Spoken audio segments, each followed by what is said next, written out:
Damos comienzo entonces a esta nueva charla de este ciclo de webinar organizando la empresa Abiotech Argentina. Vamos hoy, en el día de hoy, vamos a estar escuchando la exposición de Ramiro Llamas, médico veterinario, sobre diarreas en maternidad, abordaje sobre diagnóstico y control. Mi nombre es Alejandro Troya, para el que no me conozca.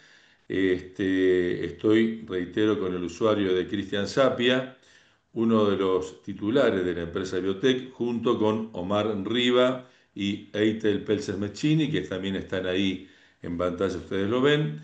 Eh, Era necesario, y bueno, y un poco el deseo de la empresa poder brindar este tipo de charlas técnicas y temas que realmente sean necesarios. Este tema de diarrea en maternidad es un tema fundamental porque tiene mucho que ver también con la productividad o redunda en los resultados finales. Ramiro Llamas es médico veterinario, egresado de la Facultad de Ciencias la Universidad de Buenos Aires en 1992, especialización en clínicas de grandes animales, especialista en diagnóstico veterinario con 34 años de experiencia, participó en más de 150 cursos de formación en Argentina y en el mundo, realizó cursos de entrenamiento en diagnóstico en la Universidad Nacional Veterinaria de Servicios Laboratorios, ABSL, de USDA, de la Universidad de Minnesota, Iowa State University, en la Universidad de California, Universidad de Sao Paulo, Brasil, Universidad de Concepción de Chile, SENASA e INTA Argentina. Disertante en numerosos congresos de salud animal, bovinos y cerdos, en Argentina, Chile y Uruguay, asesor independiente y especialista en manejo sanitario de explotaciones bovinas y porcinas, asesor internacional de organismos en temas de salud y diagnóstico. Es presidente y director de Llamas Laboratorios, laboratorio de referencia a nivel CONOSUR, que presta servicios de asesoramiento, muestreo, ensayo y asistencia en el campo del diagnóstico veterinario, agropecuario, bromatológico e industrial. Fue el primer laboratorio de diagnóstico veterinario privado en lograr la acreditación ISO 17025 en América del Sur en el año 2009 y actualmente se encuentra acreditado en la nueva versión IRAM ISO IEC 17025-2017. Hecha así la presentación, le damos la bienvenida a Ramiro Llamas y por supuesto, Ramiro, agradecemos tu participación que sabemos y no nos cabe la menor duda que va a ser más que valiosa. Ramiro, el auditorio, esto. Bueno, Ale, muchas gracias, muchas gracias a la gente de Biotech por la convocatoria. Bienvenidos a todos, esperemos que pasemos un rato y que no se aburran mucho. El tema de diarrea en maternidad es un tema súper largo. Yo lo que hice fue hacer una síntesis apretada de lo más importante, porque no solo era describir las enfermedades, sino hablar de cómo las diagnosticamos y cómo las controlamos. Entonces, con todo eso traté de resumirlo un poco. Así que, bueno, sin más preámbulos, vamos a arrancar. Eh, para empezar por la parte básica, diarrea en maternidad se asocia obviamente a mortandad predestete. ¿Qué sería una mortandad? O sea, ¿qué hace la mortandad predestete o cómo clasificamos la mortandad predestete en cuanto a las definiciones? Es la que causa mayor pérdidas en la producción porcina. Si vamos a los que son estadísticas mundiales, el 4 al 10% de los animales muere periparto, hasta el 20 a 30% muere predestete, con un promedio de 11 a 19% la mortandad nacimiento de destete. El 50% de las muertes ocurren entre los días 3 y 4 de vida del lechón, la mayor parte de estas obviamente dentro de las primeras 36 horas. Tenemos mayor incidencia cuando hablamos en camadas de hijas de cerdas adultas, en camadas numerosas, en camadas de parejas o cerdas enfermas. Obviamente todo esto va de la mano de una disminución o una imposibilidad de los lechones de conseguir su sustento, de llegar bien a la teta, de mamar calostro, de mamar la leche. Entonces, eh, eso hace que la muerte sea más predecible. ¿Cuáles serían las claves para disminuirla? Y esta es una palabra clave, ¿no? Actitud. Como yo digo siempre, en la producción porcina es todo muñeca y en una maternidad sobre todo. La maternidad es la madre de la granja. Nos basamos en la eficiencia de la maternidad para lograr un producto que finalmente queremos que llegue a venta, ya sea a faena o a entrega de reproductor. Y todo va de la mano de una buena actitud del personal de maternidad, de la diligencia y de la habilidad que tenga para ejercer sus funciones. Después, obviamente, dependerá de la temperatura de confort, de la sala, de la distribución de calor dentro de la misma, de cómo esté diseñada la jaula y el corral, de la higiene de la jaula y las instalaciones en general, de qué control hagamos de las enfermedades y obviamente de la nutrición de la cerda, que va a redundar en una buena nutrición de su hijo. Si desglosamos algunos de estos temas, el tema de la temperatura, lo más complicado de una sala de maternidad es manejarnos con dos temperaturas, ¿no? La cerda necesita un ambiente fresco, porque si no se agita y empieza a querer compensar y a jadear para eliminar temperatura. Y el lechón, al contrario, tiene una temperatura corporal de 39 grados, entonces nuestra sala para los lechones tiene que estar a un mínimo de 28, mejor, unos 30 a 31 grados de temperatura a la altura del lechón. Entonces, esto es importante cuando entramos en una sala. Como yo suelo decir, cuando entramos a cualquier sala o a cualquier galpón de cualquier sitio, es la primera sin tocar, sin hacer barullo. Entramos en una sala de maternidad, tenemos que ver cómo se comportan esos lechones. Yo lo que quiero ver, obviamente, es lechones distribuidos homogéneamente dentro de la jaula, algunos mamando, otros caminando. Ya cuando las lámparas están muy cerca de la línea mamaria, eso genera una falta de confort de la cerda, porque sobre que los lechones están encima de ella, ella tiene calor, además le estamos apuntando, entonces siempre la lámpara lo más alejado posible de la cerda. Y obviamente en la columna de la derecha tenemos un claro ejemplo de una sala a la cual le falta climatización, confort, los lechones se agolpan entre ellos buscando no perder tanta temperatura. Entonces, cuando el lechón está hipotérmico o cuando la sala está con una temperatura más baja, ¿cuál es la secuencia, digamos, de sucesos? Baja la temperatura, el lechón se apila, entre ellos, como vimos recién en la foto, o se queda al abrigo. Si el lechón se apila, tiene un riesgo de aplastamiento, justamente porque queda abajo, se duerme y después se termina asfixiando, entonces sobreviene la muerte. Si se queda al abrigo de la madre, también tiene riesgo de aplastamiento. La cerda es muy pesada, no es rápida para levantarse. Una vez que se echó, si ese lechón está con poca energía y debajo de la cerda, evidentemente va a morir. Y si se queda al abrigo de la lámpara, de la manta, lo que va a pasar es que el lechón tiene su temperatura de confort ahí, entonces no se levanta a comer. En todas las especies, el tema de la alimentación es una cuestión de balance energético. Entonces, si el lechón está con mucho frío y le está pasando mal y encuentra una homeotermia, encuentra una temperatura de confort bajo la lámpara, sabe que si se levanta y se expone a un ambiente frío, va a necesitar un gran gasto energético que seguramente la leche no se lo dé. Y después tiene que volver de vuelta en ese ambiente frío. Entonces, ¿qué hace? Se queda para no perder justamente energía, pero al no comer se desnutre y si no come va a tener también menor ingesta de inmunoglobulinas, con lo cual va a tener mayor susceptibilidad a enfermedades. Si en este escenario, evidentemente, también puede sobrevenir la muerte. Si volvemos acá arriba, baja temperatura, la baja temperatura es la primera causa de diarreas en maternidad. Entonces, también, justamente como es el tema que nos ocupa esta tarde, está muy relacionado a la baja temperatura como disparador primario de diarrea. Obviamente, si tenemos diarreas y no son curadas a tiempo, o si son diarreas en lechones muy pequeños, donde no tienen reserva energética, el lechón enseguida se deshidrata, a las muy pocas horas se deshidrata, pierde energía, no va a ir a alimentarse y la muerte va a sobrevenir. Si vamos a lo que son las enfermedades dentro de una maternidad, solamente la vamos a tocar. La hipoglucemia, la debilidad, está un poco asociada a esto que veníamos hablando. Tenemos trastorno de conformación, hay artritis, onfalitis, que en general son causas infecciosas.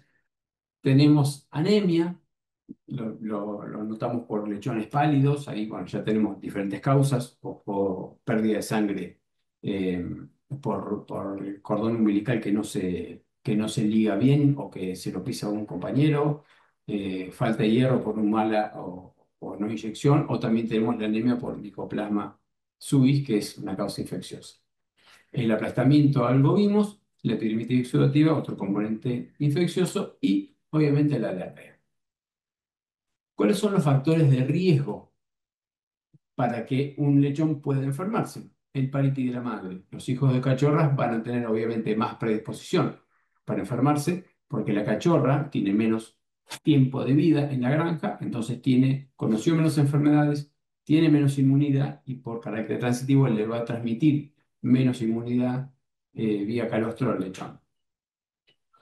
Una camada grande también, los lechones compiten entre sí por el calostro y el que no puede calostrar evidentemente tiene más riesgo de enfermarse. Una mala higiene, ya habíamos visto el tema de la edad, la época del año también por la temperatura, las injurias que podemos hacerle con maniobras zootécnicas también implican factores de riesgo. El descomillado cada vez se hace menos, pero bueno, genera una ruptura, una fractura del colmillo que hace que tengamos infecciones ascendentes, ingreso de bacterias por ahí, la castración, si tenemos pisos abrasivos o resbaladizos, y después enfermedades que se asocian entre sí cuando encuentran un organismo predisponente por baja inmunidad y hacen su efecto letal. Entonces, todo esto nuevamente eh, se refiere al manejo, ¿no? Siempre el lechón lo tenemos que tener lo más aislado del frío, del agua, de todo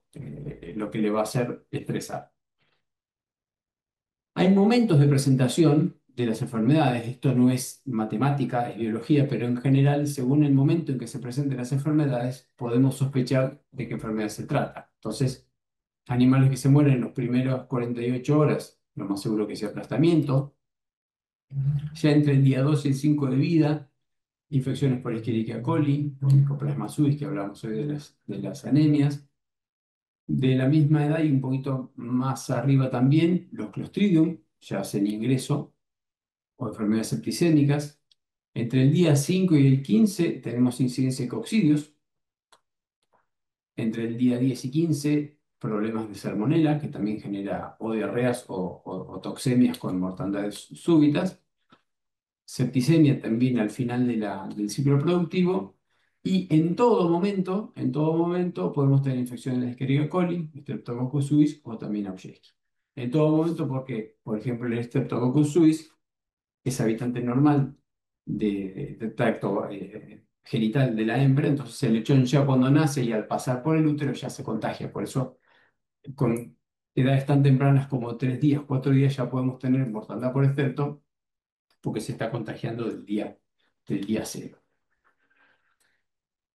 En cuanto a las diarreas, los agentes causales, dentro de lo que consideramos los más importantes infecciosos o parasitarios, Escherichia coli y sus toxinas, los clostridios, los coccidios, rota y corona, salmonella, parásitos y Auschwitz.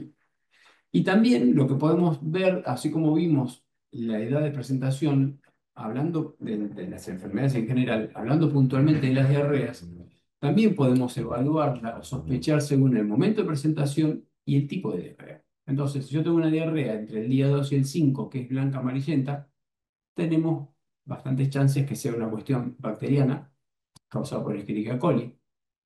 Ahora, si son las de Clostridium difficile ya y la de Clostridium perfringens ya nos dan una diarrea de color marrón o roja, porque tenemos ruptura de vellosidades intestinales, entonces puede estar teñida de sangre. La coccidiosis es una diarrea que es más bien pastosa, como grasosa, y de un color entre gris y amarillo. No estoy diciendo que con esto, y yo vivo del laboratorio y del diagnóstico, que vayamos a diagnosticar una diarrea porque le vemos el color o la textura, pero son indicios que nos pueden ayudar a sospechar y por ahí a ejercer o implementar tratamientos precoces, ¿no? La salmonela es una diarrea amarilla, a veces se torna blanca, pero es mucoide, tiene fragmentos de mucosa por el barrido que hace de la misma. Y la Escherichia coli también cuando se presenta a los finales de la maternidad también es del mismo color blanco-amarilla. Esto es bastante común, una causa de, digamos, motivo de consulta sobre diarreas de maternidad, que si tuvimos diarrea, seguramente era por coli, era amarillenta, era blanca, y los tratamos al día 2 3 4 5 de vida, se recuperaron y a partir del día 10 11 12 les agarró de vuelta. Esto justamente es la misma Escherichia coli, que el tratamiento antimicrobiano no fue eficaz en un 100%, como ningún tratamiento antimicrobiano, muchas veces causado por un mal tratamiento antimicrobiano. Las drogas, si son para repetir, hay que repetirlas. Los antibióticos, si son de single dosis, ok, pero si el Malbec dice repetirlas, hay que repetirlas. Las dosificaciones en lechones son bastante complicadas, entonces por ahí se puede subdosificar. La calidad de inoculación, entonces hace que no estemos haciendo un tratamiento como corresponda, seleccionemos nosotros bacterias resistentes y después, una vez que se eleva el efecto del antibiótico, la bacteria vuelve a multiplicarse y vuelve a ejercer su efecto patógeno al tiempo eh, de haberse curado el animal. Una cuestión muy práctica que a mí me gusta mucho y siempre sugiero a las granjas que tengan es esto. Este carretel tiene una cinta en su interior que es para medir pH, las hay de diferentes marcas. Entonces, nosotros cuando tenemos una diarrea, usamos estas cintas y nos puede llegar también así como el color nos puede orientar, el pH nos puede orientar a la causa. Entonces, si nosotros tenemos no nosotros, esa diarrea es de un pH ácido, se va para el color amarillo, o sea, para el pH 5 aproximadamente, puede ser con bastante grado de certeza que sea viral. O puede ser también que tenga un componente alérgico. Esto, pero más en recría, cuando los animales empiezan a comer alimentos fase 3 fase 4 con alta proporción de harinas o más proporción de harinas, tienen esa intolerancia a la soja. Entonces, tienen el típico tránsito acelerado, que algunos le dicen diarrea, pero no es diarrea, y sí es ácida. Cuando tenemos diarreas por temperatura, por baja temperatura a los comienzos, las diarreas son con pH neutro, eso nos va a dar una coloración verde. Y cuando tenemos una coloración ya verdosa tirando el azul, es que el pH está cercano o mayor a 8, o sea, es alcalino, y todas las diarreas bacterianas son alcalinas. Entonces, empiezan los lechones con diarrea, le tomo el pH, veo que es un pH alto, que es alcalino, entonces puedo al menos en el momento, el tiempo que por ahí tomo muestras y envío para hacer análisis, en ese momento puedo iniciar un tratamiento antibiótico temprano, justamente para mitigar los efectos, ¿no? Entonces, con este cuadro de acción a través del pH, yo puedo medicar, corregir ambientes, o puedo, si esta diarrea puede ser viral o bacteriana, envío al laboratorio para ver de qué se trata. ¿Cómo es el muestreo en cuanto a las diarreas? Puedo tomarla del piso, que es la forma menos recomendable, porque yo al momento de estar tomando la muestra de la diarrea, estoy también muestreando la contaminación del piso, entonces no sería lo ideal. Puedo tomarlas directamente del animal. En lechones con diarrea es muy sencillo. Se hace presión abdominal. O si voy a tomar también y que tengo a mano a disposición hisopos, que voy a hacer un hisopado también de materia fecal para enviar al laboratorio, con el mismo hisopo le hago un masajeo rectal a nivel del techo, digamos, de las vértebras coxígeas, estimulo la motilidad intestinal rectal, entonces, como digo siempre, voluntariamente el lechón, y más si le estoy apretando un poco el abdomen y él está gritando, nos corremos de atrás, podemos abrir una bolsita y gentilmente nos cede la muestra. Cuando tengo diarrea distribuida por muchas jaulas dentro de la misma sala, puedo hacer pool de muestras, o sea, puedo en una bolsa tomar varias submuestras de diferentes animales y esas las puedo agrupar por color o las puedo agrupar por camada. Si voy a tomar de diferentes camadas, diferentes jaulas, sí las agrupo por color. Hay veces que tenemos diarreas que son verdosas u oscuras o marrones y otras amarillas. Puedo tomar muestras y debo tomar muestras de todas, pero las agrupo por color. Las amarillas en una bolsa, las verdes en otra bolsa y demás. Una vez que tomo la muestra, ¿cómo las remito? En un colector estéril o una bolsa plástica. Yo en general recomiendo más la bolsa plástica que el colector estéril, porque muchas veces la muestra y en un lechón de maternidad no es tan voluminosa. Entonces, si ponen el colector, que es de 100, 130 centímetros cúbicos, y termino recolectando 1, 2 o 3 mililitros de materia fecal, entre que se toma, se guarda en una heladera en la granja, se envía al laboratorio y demás, es tan poco el volumen y tan grande el volumen de aire que esa muestra se deshidrata. Entonces, si tengo coccidios o parásitos, lo más seguro es que se lisen, se rompan y no los pueda ver.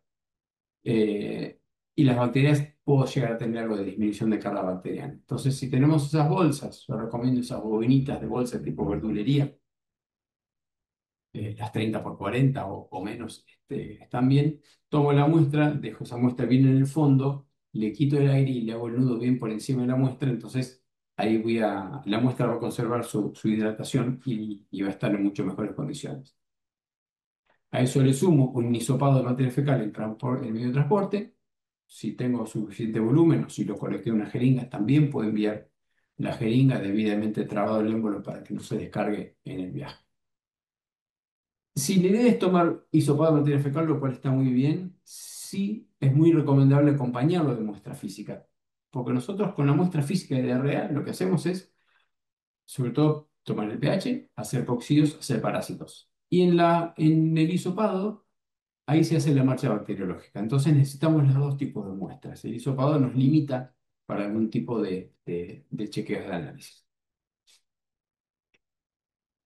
Tratándose de animales pequeños, el lechón de maternidad también se puede mandar el animal entero. Yo siempre prefiero y recomiendo hacer la necropsia y mandar los órganos por una cuestión de conservación. El órgano solo se refrigera mejor y se contamina menos o se autoriza menos con el transcurso del tiempo. Puedo mandar las asas intestinales completas, que es poco volumen, el hígado con la vesícula biliar. Acá lo que interesa es la bilis. Entonces también puedo, con una jeringa aguja estéril, punzar la vejiga, extraer el líquido, la vesícula biliar, perdón, y mandar la bilis. La bilis tiene factores de crecimiento y nutricionales que a la salmonela le encantan. Entonces, si hay salmonela, la voy a encontrar en la bilis. Y obviamente en la materia fecal. Nuevamente, la forma de remitirlo en una bolsa plástica limpia e individual. Cada muestra, si mando una porción de hígado en una bolsa, si mando materia fecal en otra, si mando asas intestinales en otra. Si mando asas intestinales, acá está obviamente muy chorreado porque ya esto es en el laboratorio y se había abierto, pero ligarle los extremos como para que nos quede contenido dentro del intestino. Y todo obviamente debidamente refrigerado. ¿Cómo procedo para el diagnóstico con las diarreas? Bueno, si es un síndrome diarreico que tiene un montón de estudios dentro, uno es el cultivo. Si yo determino que hay una bacteria patógena, le hago un antibiograma, justamente para ver, al menos in vitro, qué antibiótico debería elegir para establecer una medicación. Si otra cuestión que se puede hacer y se hace el síndrome diarreico es un control parasitario. Si es positivo a parásitos, bueno, pues recomiendo desparasitar. Si se está desparasitando, revisar la rutina de desparasitación. Detección de virus también se puede hacer, tanto por PCR como por test rápidos. Entonces, si es positivo, siempre en maternidad hay que maximizar higiene, pero en caso de virosis, sobre todo, porque la cantidad de partículas virales que se descarga por gramo de materia fecal es tremendamente grande. Entonces, se nos llena el ambiente de virus. Y si tenemos virus y no existen vacunas disponibles, también puedo recomendar hacer un feedback, que lo vamos a ver un poquito más adelante. Respecto a las diarreas y el tema de coccidios, es todo un tema, porque hay que tener muy en cuenta el momento y el correcto muestreo, porque el coccidio se elimina de forma errática por materia fecal y en pocas cantidades, pocas concentraciones. La mayor parte de la vida parasitaria del coccidio en el intestino y cuando hace daño es cuando está enquistado, eh, de ahí cuando está enquistado en la mucosa intestinal. Entonces, no vamos a tener descarga por materia fecal. Y la descarga por materia fecal es errática, día por medio, cada 2, cada 3 días. Entonces, si yo lo que quiero es determinar si realmente tengo coccidios en una granja, sepan que con la sola muestra de un día que fui, tomé una muestra y mandé al laboratorio, si me da negativo, puede ser un falso negativo porque en ese momento el animal no estaba descargando quistes. Entonces, para hacer un buen muestreo, lo que necesito hacer es a lo largo del tiempo. El coccidio tiene una incidencia entre el día 5 y el 10, entre el día 5 y el 15. Bueno, tomamos muestras de diferentes animales, día por medio, por ejemplo, o todos los días, lo voy refrigerando, total, no se altera. Y después mando todas muestras juntas de diferentes días, y ahí tengo muchas más chances de encontrarlo.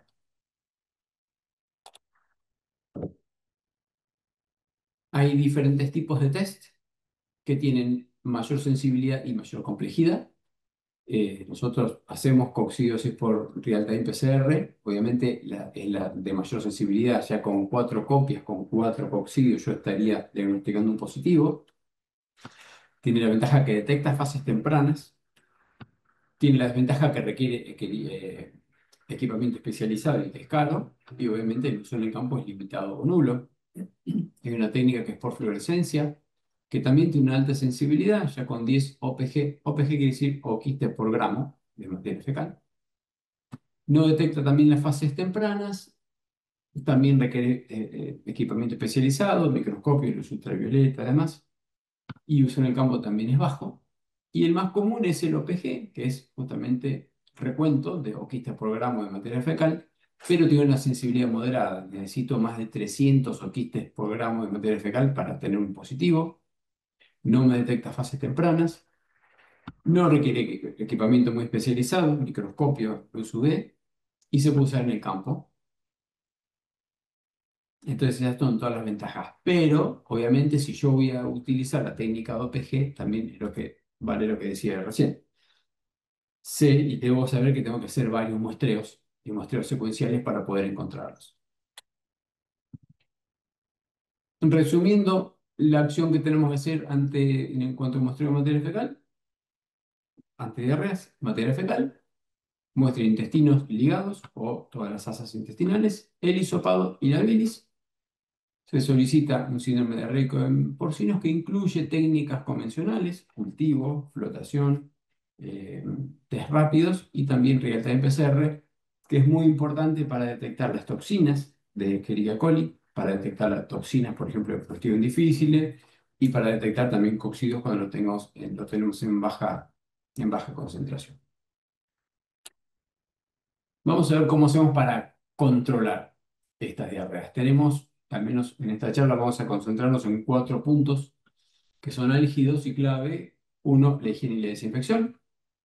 Otro, la inmunización de las madres, especialmente las cachorras. Vamos a ver que hay dos tipos, al menos grandes, de inmunización, por vacunación o por feedback. Terapia con antibióticos y promover el equilibrio intestinal y la protección de la microbiota para que el animal se pueda defender solo y no tenga desequilibrios. Pasando al primero, que es la higiene y desinfección. La higiene y desinfección reduce la permanencia y propagación de patógenos, obviamente. Es imprescindible, como decía hoy, en enfermedades virales, una correcta higiene y desinfección. Hay un par de estudios americanos que, sin hacer nada ante incidencias de diarreas y solamente mejorando la rutina de higiene y desinfección, se ha reducido del 28% al 5% la incidencia de diarreas, con la sola higiene y desinfección correcta. Y después, bueno, cuando vamos a hacer con higiene y desinfección, hay 10 puntos que son por todos conocidos, 10 puntos de sanitización. Una vez que hago la higiene y desinfección, tengo que saber si ese proceso fue eficaz. Entonces, en una jaula de maternidad, yo tengo 5 puntos, al menos lo que recomendamos nosotros: la culata de la cerda, el piso del lechón, que puede ser la manta, el escamoteador si está, o el mismo slat donde suele vivir el lechón, el caño, que solemos elegir el escamoteador, el comedero y un panel lateral. O sea, con eso estoy más o menos monitoreando toda la sala. Eso me representa 5 muestras diferentes por jaula. Entonces, lo importante es que esas muestras tienen que ser de 50 centímetros cuadrados. Entonces tengo que más o menos entender cuánto es 10 por 5. Nosotros hace tiempo, y digo, lo debemos seguir teniendo, pero lo hacíamos con las radiografías viejas. Hacíamos un frame, un marco de 10 por 5. Entonces eso lo desinfectábamos, podíamos mandarlo a las granjas, entonces directamente se ponía ese marco sobre la superficie y se pintaba, se pincelaba con el hisopo dentro de esa superficie. Si es en el caño, yo voy a elegir 10 centímetros largo por toda la circunferencia del caño. Perdón, acá. En el panel lateral es más sencillo. Ya cuando tengo slat, tengo que tener en cuenta que el slat está agujereado, entonces tengo que ampliar un poquito esa superficie. Pero sí es importante que sea eso porque la dilución, después que se va a hacer en el laboratorio, y el recuento final de esas unidades formadoras de colonia va a estar en relación al muestreo. Entonces, si yo muestreo más de 50 centímetros cuadrados, me puede dar un resultado extremadamente alto, pero puede ser porque muestré de más.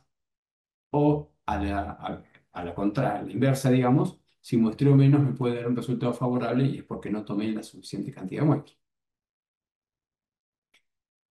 Esto sería una secuencia, esto se hace en un galpón de engorde, pero bueno, se toma muestra de donde sea eh, con el hisopo y se guarda en el hisopo con medio de transporte y eso se envía. Nosotros tenemos objetivos para la limpieza y desinfección, entonces esto UFC quiere decir unidad formadora de colonia, no es bacteria, es una colonia de bacterias.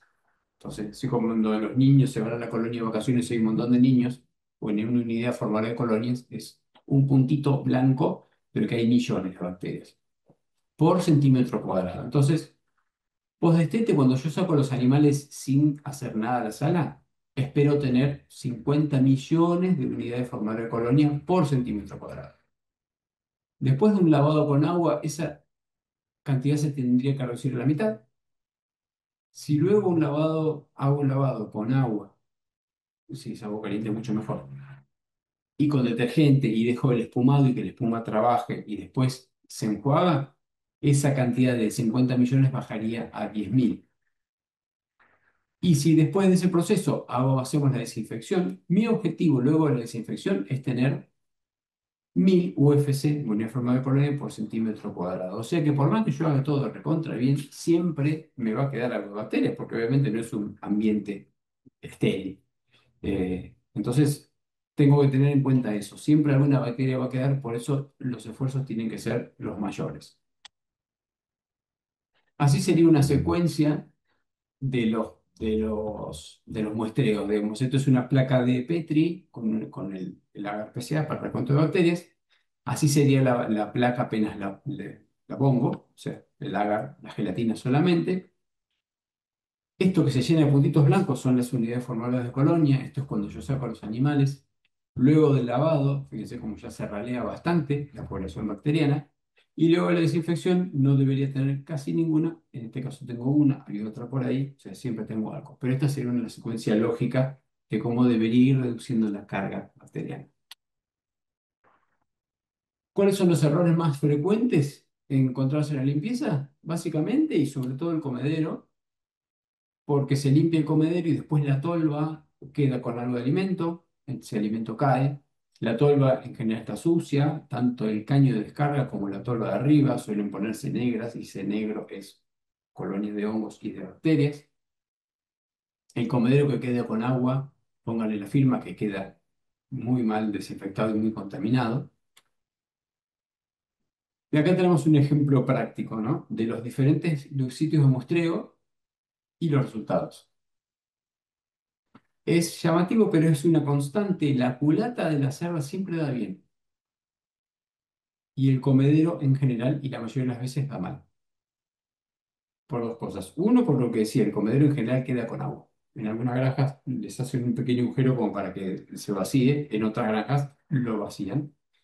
Si queda con agua y hay bacterias, estamos dando a las bacterias el ambiente propicio para multiplicarse.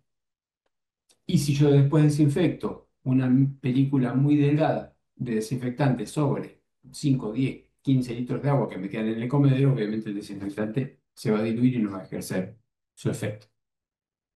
Y además, por otra razón, el operario siempre limpia desde el pasillo hacia adelante. La culata de la cerda es lo que más llama la atención porque está con la materia fecal de la cerda. Entonces es donde más esfuerzos ponen para que la materia orgánica no quede más ahí. La manguera en general es a presión, entonces cuando la manguera, el chorro de agua, me impacta sobre la culata y sobre la materia orgánica, obviamente proyecta spray hacia adelante. Esos spray que tienen materia orgánica, bacterias y materia fecal, van a ir a parar al comedero que queda con agua, entonces las bacterias encantadas y contentas. Por eso en general da mal. Y lo que yo siempre recomiendo cuando uno va a hacer un muestreo de higiene, de control de higiene y desinfección de sala, que lo haga con el empleado que la hizo. Entonces el empleado va a ver de dónde estoy tomando la muestra y después le voy a mostrar los resultados, para que él sepa después dónde va a tener que mejorar la eficiencia en el lavado. Y esto es un ejemplo bastante concreto de un control de limpieza. Esto es en una granja, en dos salas diferentes, sala uno y sala 2 y dos operarios diferentes. Prelavado, fíjense que no era, o sea, es 10 a la 8, o sea, son 100 millones de bacterias de UFC. Fíjense como post-lavado, este operario de 10 a la 8 queda en 10 a la 8 o de 10 a la 7 baja muy poco. Entonces ya post-lavado no logra una reducción importante de bacterias y post-desinfección no llega a los objetivos de 1000. Obviamente, por más que desinfecte bárbaro, si yo tengo todavía materia orgánica residual, ese desinfectante va a agotarse, entonces no voy a terminar cumpliendo la tarea. Al contrario, este operario de la sala 2 de 10 a la 7 casi lo mismo, bajó a 10 a la 4, se bajó en 1000 veces la carga bacteriana, y después de la desinfección llegó al objetivo porque los dos parámetros están por debajo de 1000. Otro punto para el control de las diarreas es la inmunización de las madres. Y tener muy en claro que la efectividad de la vacunación va a estar dada por el correcto manejo de la rutina de vacunación, y esto engloba, esto es título para una charla entera, desde el transporte de la vacuna, un data logger para ver si llega con frío, la temperatura, toma de temperatura del ingreso a la granja, cómo guardamos la vacuna en heladera, si le hago control térmico en heladera que deposita, cómo la maneja el empleado, si va y vuelve varias veces al sitio y después vuelve a la heladera, si la jeringa dosifica bien, si sujeto bien el animal, cómo incide la aguja, pues en general las vacunas se dan intramusculares y para que sea intramuscular tiene que incidir perpendicularmente a la tabla del cuello. Es muy común ver en las granjas cómo toman el lechón y la aguja le incide de arriba hacia abajo. Ahí seguramente vaya a la grasa o vaya subcutánea y no estamos llegando al lugar. Y después, obviamente, una vez que logro inmunizar bien a la cerda, lo que tengo que hacer es un correcto calostrado para que el lechón pueda ingerir esos anticuerpos. En cuanto a inmunización de madres, habíamos visto dos formas: vacunas comerciales o feedback, vacunas comerciales. Yo siempre recomiendo, si hay vacunas comerciales, vayamos a la vacuna comercial. Es un producto que está controlado, yo sé que le estoy dando. Básicamente el plan siempre para la cachorra que tiene menos inmunidad se hace una doble inmunización, y la última 20-30 días antes del servicio. Y una vez que esa cachorra ya parió y se transforma en madre, bueno, ya, y a todas las madres del plantel se le da una sola inmunización. Según la marca, pero en general todas tienen el más o el menos, Escherichia coli, las adecinas, las toxinas, diferentes tipos de Clostridium, también los toxoides y algunas rotavirus. Son los agentes causales más comunes de enfermedad, y ahí va. En caso que se quiera hacer feedback, yo acá pongo abajo en la página web del laboratorio hay un montón, con más de 40 instructivos para toma de muestras en diferentes especies. El instructivo para hacer feedback, estas dos opciones están ahí, así que los pueden descargar ahí. Pero bueno, hay una opción que es implementarlo de toda la gestación y hasta la tercera o cuarta semana de preparto.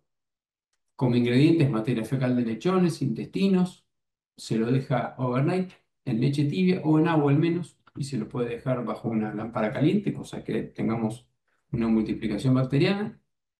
Siempre utilizar material fecal fresca y si lo vamos a hacer con agua, obviamente no usar agua clorinada porque el cloro me va a estar inhibiendo las bacterias que hayan ahí. A ese macerado se lo filtra, se pone en una mochila y se puede asperjar sobre el hocico en la maternidad. Otra opción, hay varias, ¿no? Yo puse los más comunes, directamente en las semanas 11, 12 y 13 de la gestación, mínimo 2 veces por semana, hasta 4 veces por semana, también. Diarrea de lechones, a veces no hay momentos que en la granja tenemos diarrea, pero en los momentos que haya diarrea, obviamente, esa es la muestra, ¿no? Si no, le estamos dando de comer materia fecal y punto, y no tiene mucha gracia. Materia fecal de las madres que tienen esos lechones con diarrea y materia fecal de lechones de hasta 10 días de vida. Eso también se hace una mezcla, se lo diluye al medio en agua y se puede directamente eh, arriba del alimento con una taza o con lo que sea, darle más o menos una medida, se dice una taza por el tipo de medida, ponérselo arriba del alimento y la cerrar. Está bastante largo, pero bueno, ahí está el link de la página web que se mete en la página web. En el tema del feedback, yo siempre digo, uno cuando hace un feedback no sabe si le está dando lo que quiere darle y tampoco sabe qué le está dando en realidad. Entonces, lo que nosotros deberíamos hacer es, al menos periódicamente, o al menos la primera vez antes de empezar a hacer un feedback, verificar la presencia del patógeno a controlar. O sea, yo tengo diarreas por una Escherichia coli enteropatógena, hago mi feedback, mando una muestra al laboratorio para ver realmente si está ahí esa Escherichia coli. Porque si no, insisto, le estoy dando de comer solamente material fecal y no el patógeno. Y también, esto es digamos, una premisa universal, pero aplica mucho más a los países que tienen PED. Obviamente ellos tienen que chequear si no hay PED o algún otro virus muy patógeno, porque no deben darle, si no reagudizan la enfermedad, pero en caso de rotavirus también es una cuestión a controlar. Luego, si yo inmunizo a la cerda, necesito asegurarme un correcto calostrado, ver cómo esos lechones van a tomar esa inmunidad que yo le genera a la cerda. Entonces, puedo hacer un chequeo calostrado, que en general es un chequeo del desempeño del personal a cargo, porque el correcto calostrado va de la mano de la muñeca que tenga el personal. Entonces, puedo hacerlo de dos formas: dosar inmunoglobulina G en suero del lechón después que haya calostrado, o utilizar los perfiles serológicos que se hacen para otros patógenos, para otras enfermedades, como para ver si tiene un calostrado correcto. Hay otras técnicas que son pesar el lechón precalostral y postcalostrado, y para ver si por diferencia de peso se asume que ingirió tanto calostro, pero bueno, estos son bastante más eh, eh, objetivos.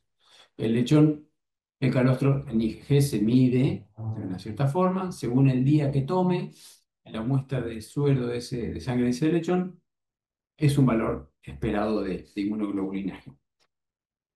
Y si no, usando el suero perfil también puedo tener una noción, ya que si yo tengo buena inmunidad en madres, debería tener un 100% de lechones positivos.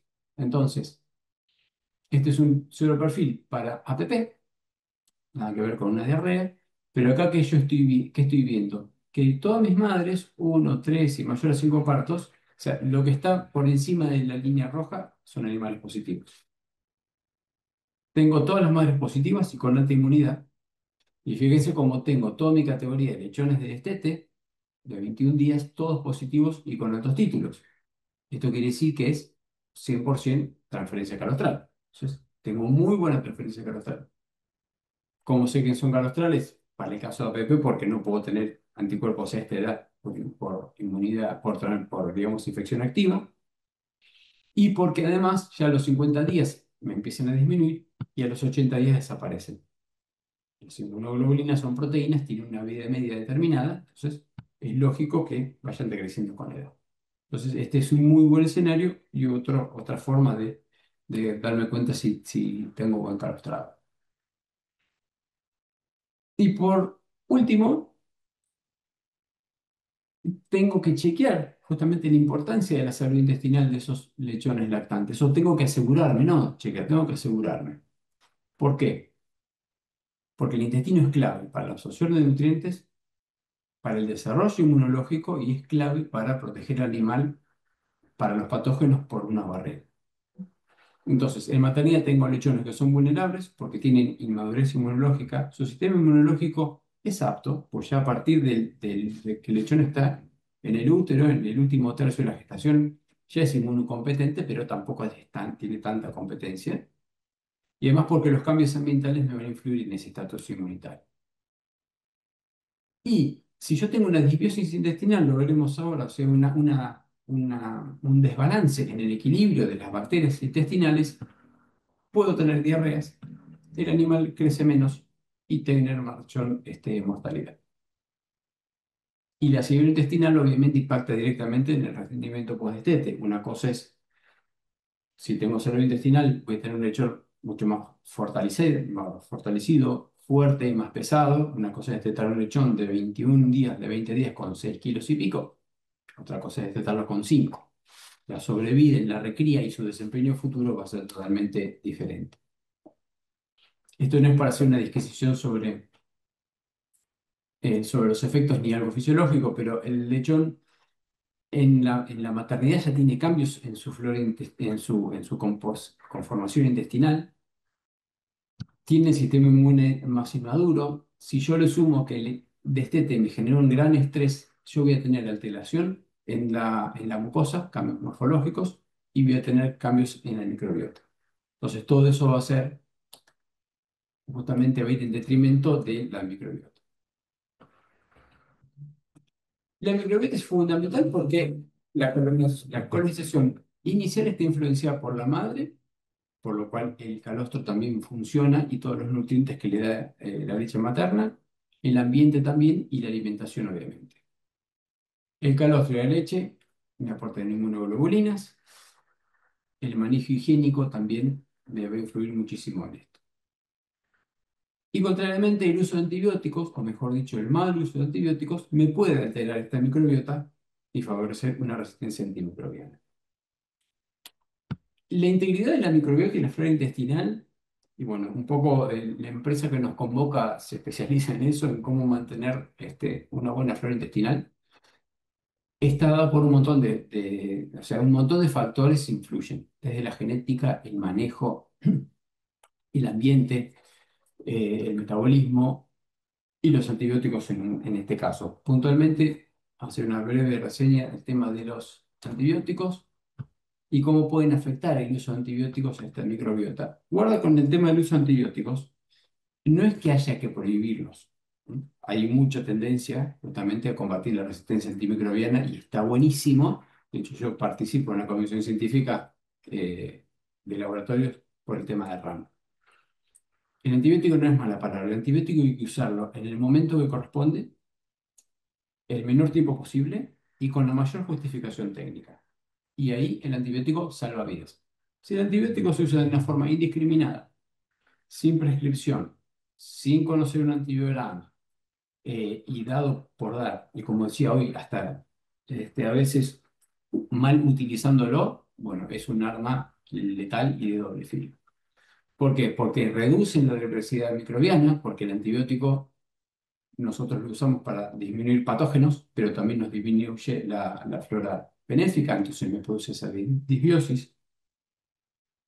Si barro flora benéfica, le puedo dar oportunidad a bacterias que están sin expresarse, pero que son patógenas y están en menor concentración, entonces voy a tener justamente emergencia de bacterias patógenas. Puedo tener alteración de funciones metabólicas y también obviamente voy a tener una disminución en la calidad de la respuesta inmune porque yo estoy barriendo flora patógena y el animal no reconoce flora patógena y no va elaborando su respuesta a anticuerpos que le va a ser necesaria para el día que tenga otra, digamos, otra infección y poder defenderse solo. Entonces, puntualmente los conceptos de disbiosis y la estimulación del sistema inmunitario, ¿no? El famoso eje cerebro-intestinal, donde siempre se comenta ahora o se habla mucho de que el intestino es el segundo cerebro, ¿no? Tenemos el estímulo eh, inmunológico que toman las células nerviosas del cerebro, que se transmiten por el nervio vago y le dan muchísima información al cerebro, y el cerebro después procesa y da las alertas al organismo. Entonces es fundamental. ¿Qué alternativas tengo al uso de antibióticos para no comprometer mi microbiota? Bueno, el uso racional, elegir el antibiótico que funcione, al menos in vitro, según el antibiograma, después de haber aislado la bacteria patógena. Incorporación de probióticos, prebióticos para restaurar ese equilibrio intestinal y que que el animal no solo digiera bien, sino que procese todo el tema inmunitario. Y es más complicado, pero bueno, se puede hasta hacer un monitoreo de microbiota mediante PCR, secuenciación o cultivos selectivos. Entonces, para terminar, la cadena siempre se rompe por el eslabón más delgado. La secuencia de procesos que incluye una maternidad incluye todos los pasos. Mantener una buena flora intestinal evidentemente es fundamental y nosotros, al menos por lo que estoy entendiendo, Biotech se encarga de eso. Entonces, la idea es que ese eslabón sea fuerte y que nuestros lechones lleguen vivos y con el mejor estado de desarrollo para sus etapas posteriores de la vida. Así que yo con esto termino, les agradezco muchísimo la atención. No sé si habrá preguntas por chat, pero quedo a entera disposición para lo que necesiten. Muchas gracias.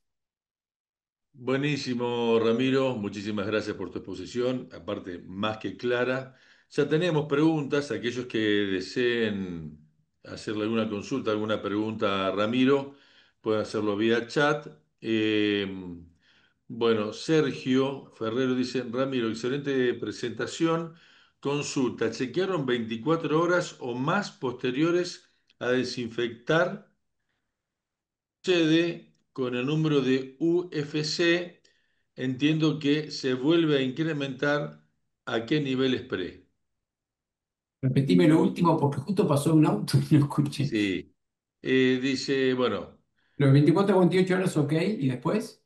más posteriores a desinfectar, ¿qué sucede con el número de UFC? Entiendo que se vuelve a incrementar. ¿Y a qué nivel pre?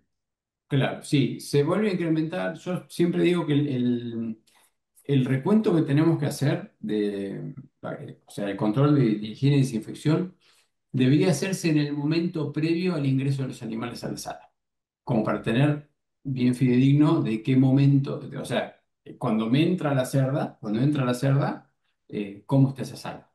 Entonces, según el vacío sanitario que tenga, es el tiempo. Otro punto importante para eso es, en varias granjas, cuando desinfectan, muchas granjas abren las ventanas como para que se seque.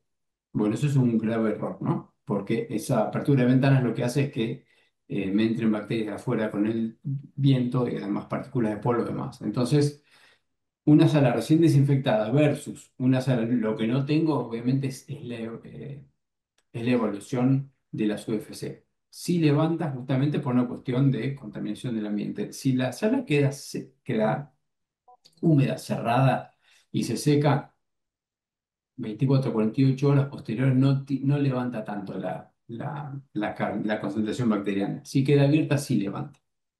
Pero por eso, en todos los casos, si hubiese un control, hacerlo en el momento previo, no te digo cuando la cerda esté viniendo por el pasillo, pero en ese mismo día, o la tarde anterior a que vaya a ingresar la cerda, ahí hacer el control. Jesús Cámara Acosta dice, ¿recomendaría el uso de probióticos en los lechones recién nacidos? ¿Y en qué día?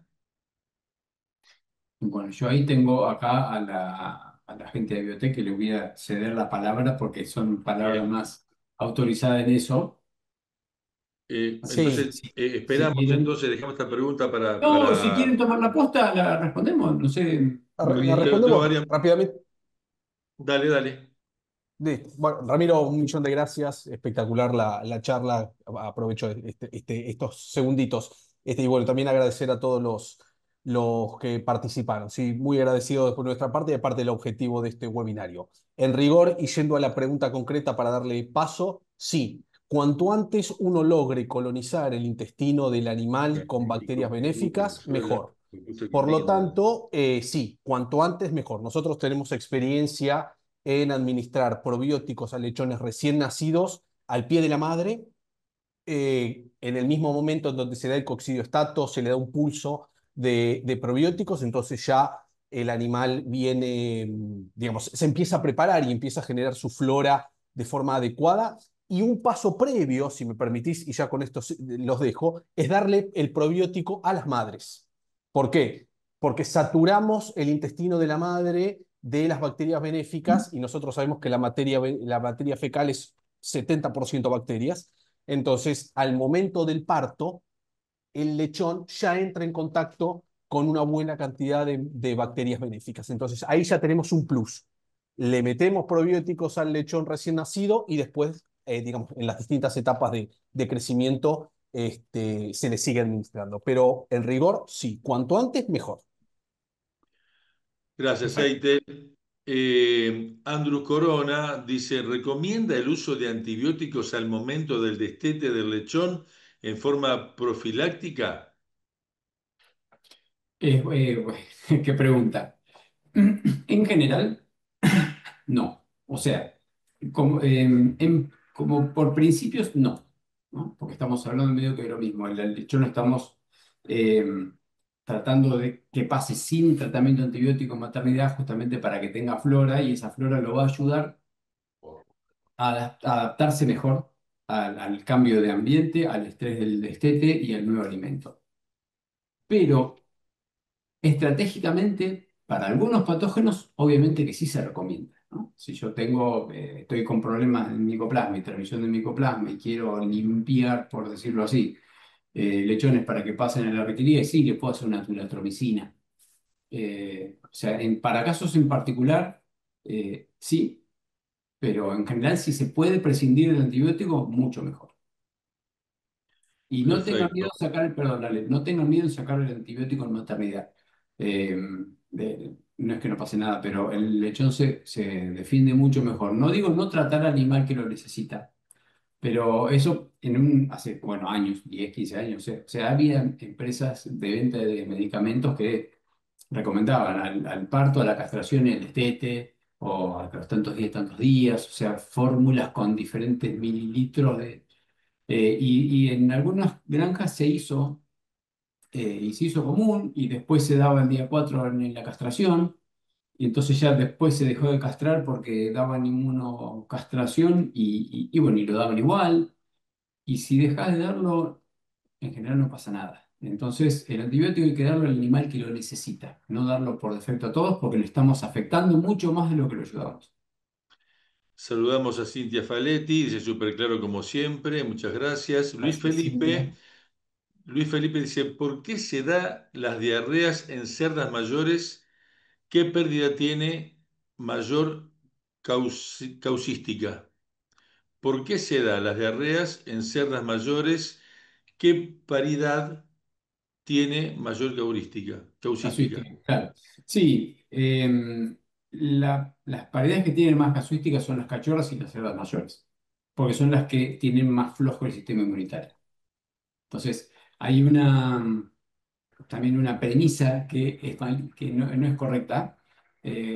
Cuando se hace la estimulación de las cachorras, dicen llevarle una cerda de descarte y ponerla que conviva. La cerda de descarte ya las conoce todas, tiene inmunidad contra todo o no tiene y no descarga muchas enfermedades. Entonces, así como no sirve, porque no está movilizando activamente enfermedades, así como no las moviliza, deja de estimular el sistema inmune, entonces tiene menos inmunidad, menos defensas. Entonces, por eso el hijo de la cerda bien adulta tiene poca inmunidad porque el calostro de la cerda adulta vieja tiene poco, así como lo tiene la cachorra. Uno por defecto, porque no vivió lo suficiente, y otra porque ya está vieja, vivió lo suficiente, y como ya adquirió defensas, el sistema inmune deja de ser estimulado porque no le circulan tantas bacterias, entonces se duerme también el sistema inmune y tiene menos inmunoglobulinas. Perfecto. Carolina Sisek dice, excelente charla. Gracias, Carlos. Establecida la diarrea en una jaula, ¿cuál sería la correcta desinfección y limpieza con los animales in situ? Bien, es otra bastante frecuente de ver cómo se maneja y se desmaneja. En algunas granjas cuando hay diarrea limpian con agua. Eso es lo peor que pueden hacer. No se limpie con agua. De última, si hay diarrea, si está muy manchada, se rabastea, pero no limpiar con agua porque el agua le da más sustrato a las bacterias y las desparrama más. Entonces, sí rebastearla, sí se puede usar el polvo secante, el talco que se usa para secar los lechones al nacimiento, se puede tirar como para que absorba un poco y no haya tanto, digamos, tanta mugre. En algunas granjas le tiran cal, pero la cal es cáustica, entonces puede ser también tener un efecto adverso. Y en otras granjas lo que prueban y pueden ser es fumigar con algún desinfectante de los que se puede fumigar sobre los animales, entonces hacer una pequeña desinfección, que puede ser un rabasteo, eh, hacer una desinfección de la... Bueno, ahí justo estoy leyendo de Agustín y contesto, pues están preguntando por una marca comercial, si Vircon funciona para eso. Es una de las marcas comerciales de Vircon que funciona para eso y que se puede asperjar sobre los animales. Así que es una de los productos, o al menos no el nombre comercial, pero el genérico, que hay varios productos que tienen ese mismo principio activo, se pueden utilizar y con buenos resultados.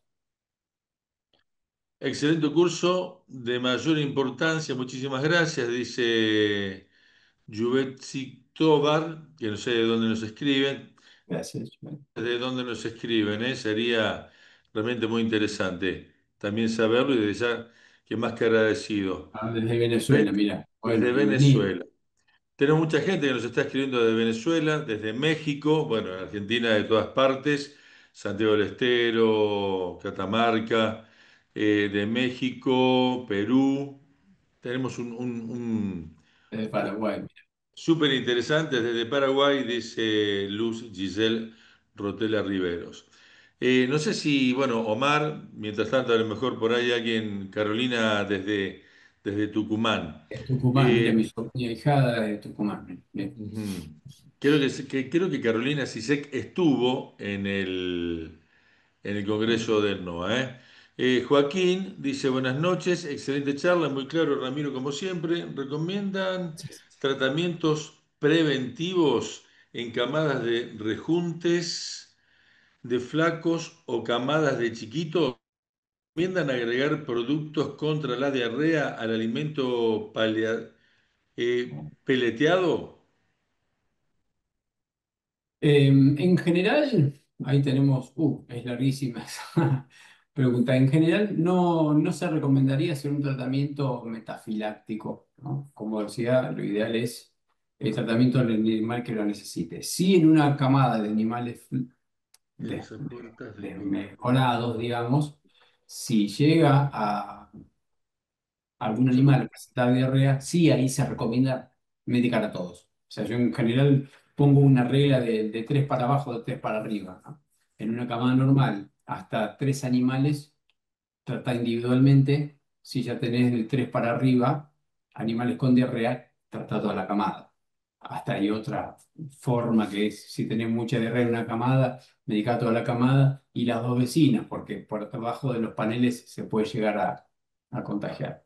Eso por un lado. El lechón chico, si es chico y está junto, digamos, se hace un rejunte de camada pequeña para que se puedan alimentar mejor, no debería recibir un tratamiento antibiótico por las dudas, digamos, metafiláctico. Recordame la segunda parte porque también era muy interesante de la pregunta, Déjame Ale. ver si lo... Acá. ¿Recomienda tratamiento preventivo en camadas de flacos o camadas de chiquitos? ¿Recomiendan agregar productos contra la diarrea Ahí al está. alimento peleteado? En general, según en qué marca de alimentos se esté comprando, la mayoría o muchos de los alimentos peleteados que vienen para categorías menores traen antibióticos. Entonces, no hace falta agregarlo porque ya traen de fábrica, de la planta. Algunos no tienen. Volvemos a lo mismo. sería lo recomendable que no tengan y no agregárselos y esperar que el animal necesite recibir ese tratamiento. Sí es una realidad y tampoco, por más que esté la recomendación técnica, no vamos a ser tan ingenuos o tosudos, que muchas veces los alimentos que vienen con antibióticos en su formulación para categorías menores funcionan mejor o los animales no tienen diarrea, ¿no? Pero bueno, no sería el principio fisiológico que estaríamos tratando de preservar. Linevis Toledo dice, según los estudios que he realizado con Escherichia coli enteropatogénica, ¿cuál antibiótico ha resultado más efectivo? Es muy difícil de responder porque en los últimos 2 años y hasta 3 años, pero sobre todo en el último año y medio, la aparición, al menos nosotros en el laboratorio, la aparición de cepas multiresistentes de Escherichia coli es alarmante y preocupante. Nosotros cuando hacemos un antibiograma lo enfrentamos a 8 antibióticos y hay bacterias que son sensibles a uno, hay muy pocas que son a ninguno. O sea, ya multiresistencia se está hablando cuando una bacteria es resistente a 3 antibióticos o más.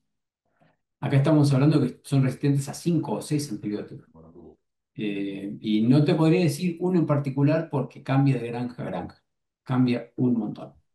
En granjas anda bien la gentamicina para inyectables, en otros la moxi, en otros las quinolonas, pero no podría dar una receta porque cambia de granja a granja. Por eso es fundamental Bien. el diagnóstico de la bacteria y el antibiograma, porque no se puede seguir la receta de una hacia la otra.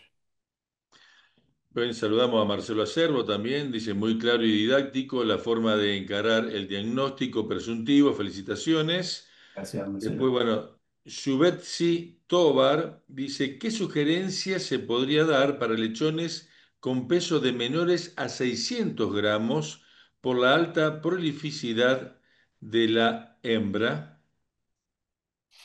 Eso es ¿No? también todo un tema. Hay recomendaciones que son bastante cruentas para lechones de menos de 600 gramos. Claro. Son animales que están muy comprometidos en su sobrevida. Yo tengo, o sea, granjas, zonas menos, que tienen colgado guías de suero glucosado y a lechones muy pequeños le dan intraperitoneal y los logran salvar. Hay que hacerle un cuidado intensivo, pero es un hecho que la sobrevida está complicada. Y más si no tenemos posibilidad de hacer nodrizas y que esos lechones puedan acceder a una cerda de segundo o tercer parto, que es la que mejor tiene el pezón, para que ese lechón pequeño pueda mamar de la mejor forma, y pues, se complica. Pero bueno, lo que más se pueda en cuanto a asistencia y tratar que ese animal se alimente. Sí o sí, sí o sí que calostre de su madre, ¿no? Por más que sea chiquito, del tamaño que sea, hacer lo Fundamental. posible para que calostre de su madre, no hacer donaciones de lechones antes que hayan terminado de calostrar.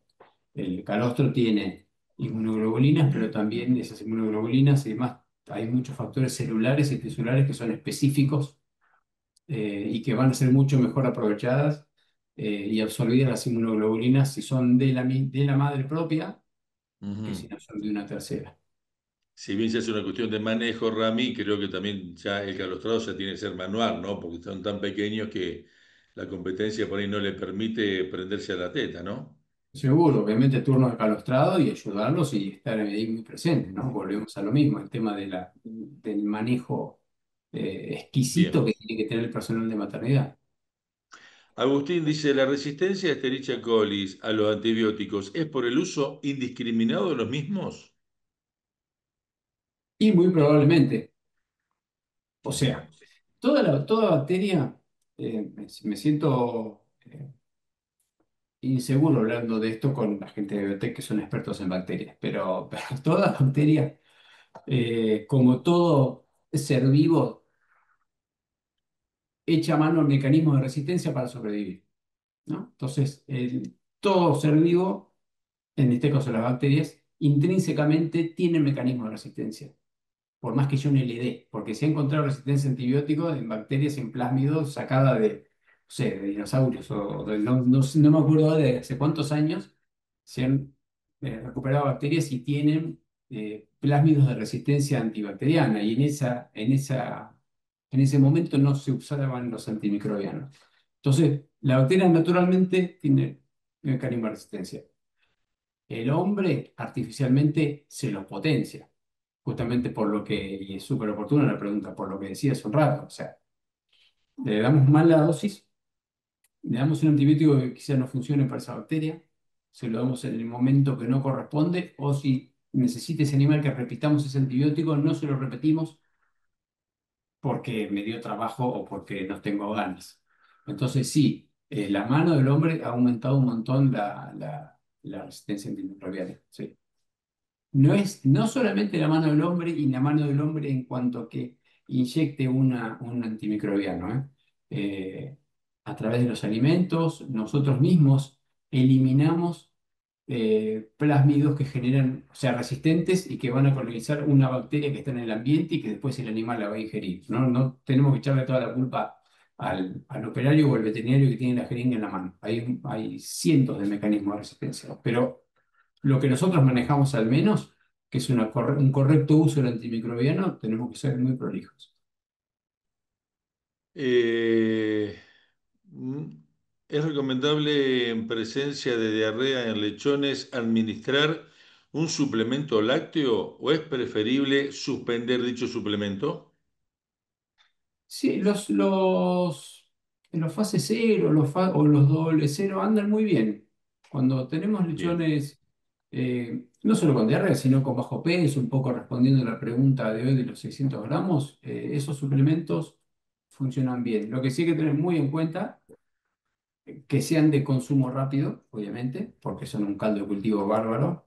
Si el animal tiene diarrea, también puede ensuciarlo dentro. Entonces, si vamos a usar platitos que sean con defensa para que el animal no entre. Como son muy nutritivos, son nutritivos para los lechones, pero también para las bacterias. Entonces, hay que ponerlos, que se consuman en 2, 3 horas nomás. Y sí, dan una ayuda.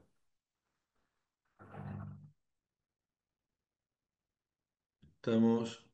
Bien, ya no tenemos más preguntas, igualmente ya iríamos cerrando. Queremos decirle a todos los que nos están siguiendo y gracias por la permanencia en sala. Esta charla se va a estar subiendo a al canal de YouTube de Abiotech.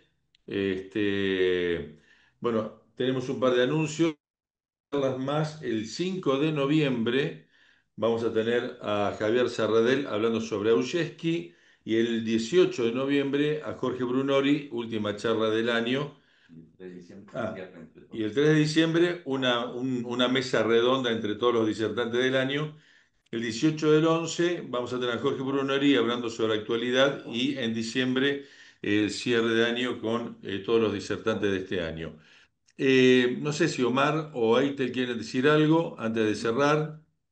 Sí, sí, sí, un poco lo que mencioné, Ramiro, un millón de gracias. Nuevamente eres parte fundamental de haber podido hacer estos webinarios y como equipo de Abiotech te agradecemos mucho tu participación y tu aporte sumamente interesante.